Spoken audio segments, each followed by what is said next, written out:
नमस्कार, मैं Vijay Kumar Poonia VKP time news से। मैं इस वक्त हरिनगर के अंदर और यहाँ पे बाबा साहब डॉक्टर भीमराव अम्बेडकर की जयंती मनाई जा रही है। तमाम यहाँ पे जितने भी कार्यकर्ता है और काम करने वाले कर्मचारी लोग हैं, सब यहाँ पे मौजूद है और सब मिलकर अपना सहयोग करके कंट्रीब्यूशन करके भारत रत्न संविधान निर्माता बाबा साहब डॉक्टर भीमराव अम्बेडकर की सामने जोत जला के उनका जन्मदिन मना रहे हैं, जो कि 132वां जन्मदिन है। और मुख्य अतिथि के तौर पे इन्होंने कुछ लोगों को बुलाया जो कि सर थोड़ा परिचय दीजिए आप अपना। जसविंदर पहलवान, राष्ट्रीय अध्यक्ष बलीसाना। और बताया कि ये आप जो जयंती मना रहे हो, क्या मना रहे हो? देखिए, बाबा साहब जी के जन्मदिन है आज 14 अप्रैल।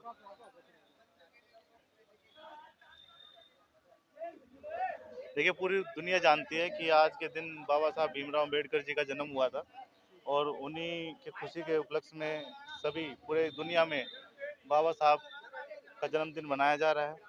और बाबा साहब अम्बेडकर ने सभी के लिए काम किया था, पूरे देश के लिए, सब समाज के लिए काम किया था। ये किसी एक जाति के नेता नहीं है। तो बाबा साहब भीमराव अम्बेडकर जी की जयंती मनाने के लिए हम सब यहाँ इकट्ठा हुए हैं। तो थोड़ा डिटेल में बता कि बाबा साहब की कुछ एक दो बातें ऐसी बता जो कि लोगों को पता लगे। देखिए, बाबा साहब की बहुत सारी बातें हैं। हर तरीके से बाबा साहब ने इस देश के लिए काम किया है। सबसे बड़ी बात यह है कि बाबा साहब अम्बेडकर ने संविधान लिखा। संविधान रचयिता भी बाबा साहब को कहा जाता है, क्योंकि अगर बाबा साहब भीमराव अम्बेडकर संविधान नहीं बनाते तो ये देश आज़ाद नहीं होता। अब कहेंगे कैसे? संविधान नहीं बनाते तो देश इस तरह से आज़ाद नहीं होता, क्योंकि अंग्रेजों की पहली मांग थी कि आप अपना संविधान का जो प्रारूप है वो हमें दिखाएं। और बिना संविधान का जो मसौदा तैयार किए बिना अंग्रेजों ने मना कर दिया था कि हम देश को नहीं छोड़ेंगे। तो ये इतना बड़ा भार था कि किसी पर भी, किसी के दिमाग में भी नहीं था कि कैसे हम संविधान बनाएं। तो बाबा साहब ने बहुत संघर्ष करके संविधान को लिखा। कई दिन रात सोए नहीं। तो बाबा साहब ने जब संविधान का मसौदा तैयार किया और जब संसद में दिया, उसके बाद बाबा साहब भीमराव अम्बेडकर जी की वजह से ये देश आज़ाद हुआ है। लेकिन आज का जो हालात जो बने हुए हैं उसमें संविधान के तो कोई मान ही नहीं रहा और संविधान को एक तरह से तोड़ा भी जा रहा है और अधिकार भी छीने जा रहे हैं जो ठेकेदारी पड़ता है।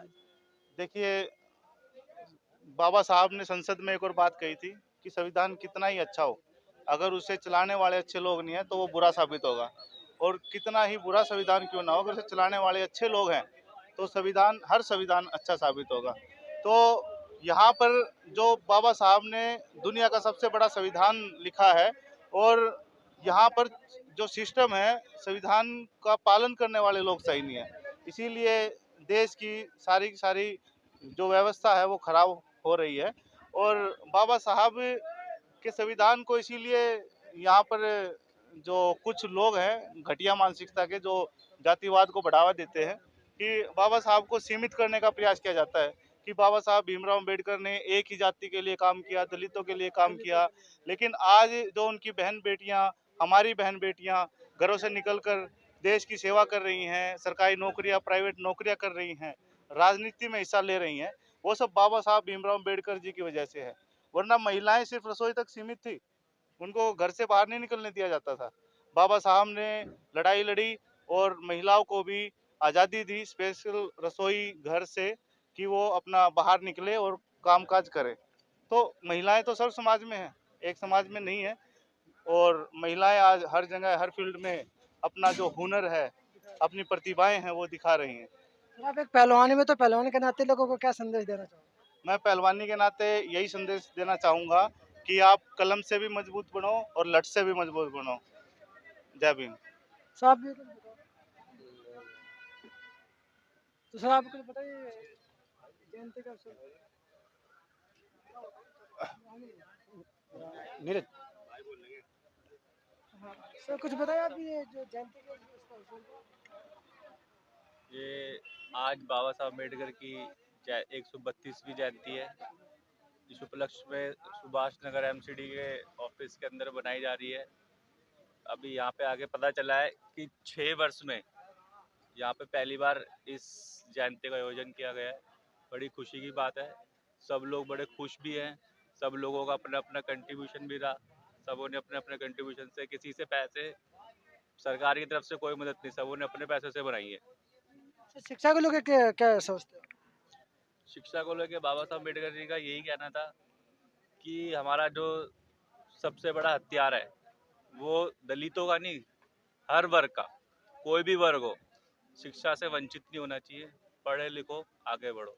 अब पढ़ लोगे लिख लोगे तो अपने अधिकारों को जान जाओगे। देखिए, और शिक्षा लड़ने जो जो शिक्षा आज के हालत जो वर्तमान में शिक्षा महंगी हो चुकी है, जो मतलब कि गरीब तबके से बहुत से दूर हो चुकी है, तो उसको उसके लिए भी सरकार से हमारे राष्ट्रीय अध्यक्ष जसविंदर पहलवान जी इस विषय पे बात करेंगे, क्योंकि समान शिक्षा का अधिकार अभी जो बीच में चल रहा है कि अभी सुनने में आया है 2-3 महीने में कि 6 साल का बच्चा केजी या फर्स्ट में जाएगा।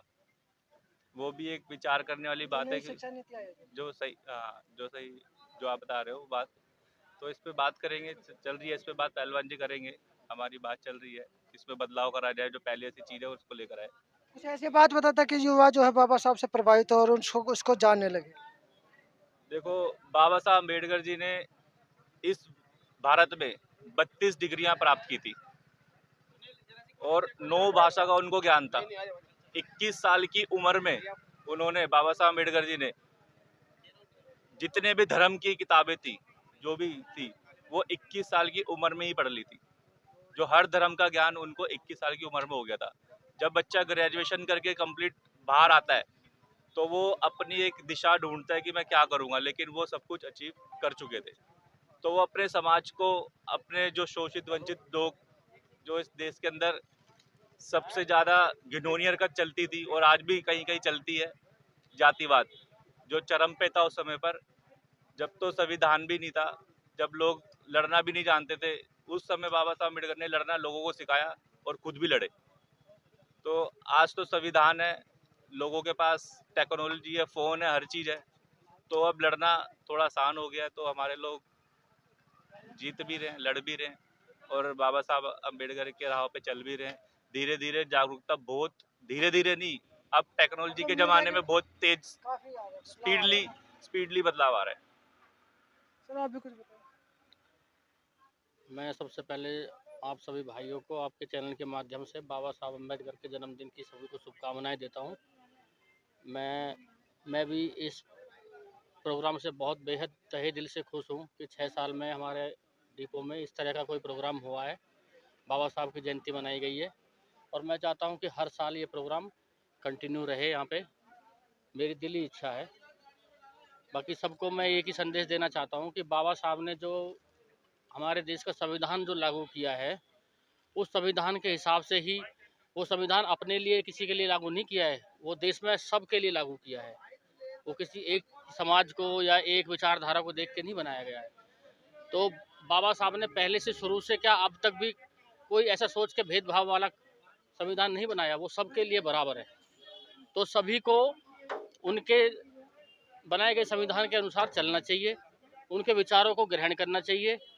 और उन्होंने जो, जैसा कि भाई ने बताया कि इतनी पढ़ाई लिखाई की है इतनी छोटी उम्र में, तो उनसे इन चीज़ों को सीखना चाहिए कि हमें भी पढ़ना है, सबको अपने बच्चों को पढ़ाना है, ठीक है, तभी हम सभी कंधे से कंधे मिलाकर चल सकेंगे। चलो आज का युवा हिंदू राष्ट्र की मांग कर रहा है। देखिए, ये हिंदू राष्ट्र भी है और क्रिश्चियन राष्ट्र भी है, सिख राष्ट्र भी है, सभी का राष्ट्र है, बौद्ध राष्ट्र भी है।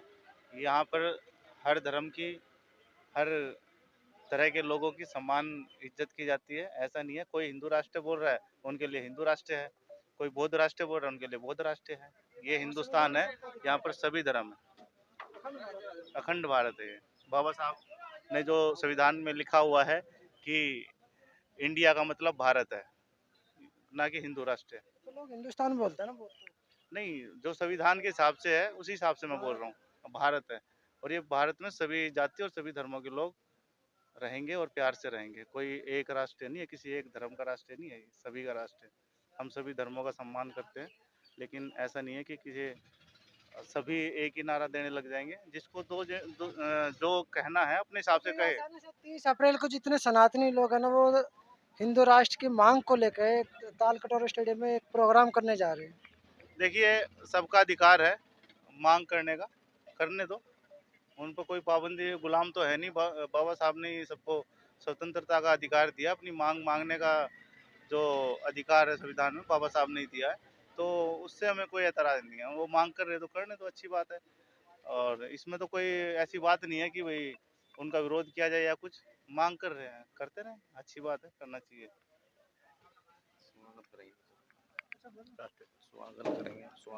दो शब्द आप भी बोल दीजिए। स्वागत करेंगे हम। ठीक है। तो ये थे यहाँ पे बहुजन समाज के लोग जो बाबा साहब डॉक्टर भीमराव अम्बेडकर की जयंती मना रहे हैं, और पूरा स्टाफ यहाँ पे मौजूद है, जितने भी यहाँ पे सारा स्टाफ मौजूद है। और उन्होंने अभी यहाँ पे ज्योत भी जलाई है और अपनी स्पीच भी दी है। तो आप सब लोगों को वीकेपी टाइम्स न्यूज़ की तरफ से तमाम देश भर के लोगों को बाबा साहब डॉक्टर भीमराव अम्बेडकर की हार्दिक शुभकामनाएं, और खुश रहिए। वीडियो को शेयर कीजिए और बाबा साहब के विचारों पर चलिए।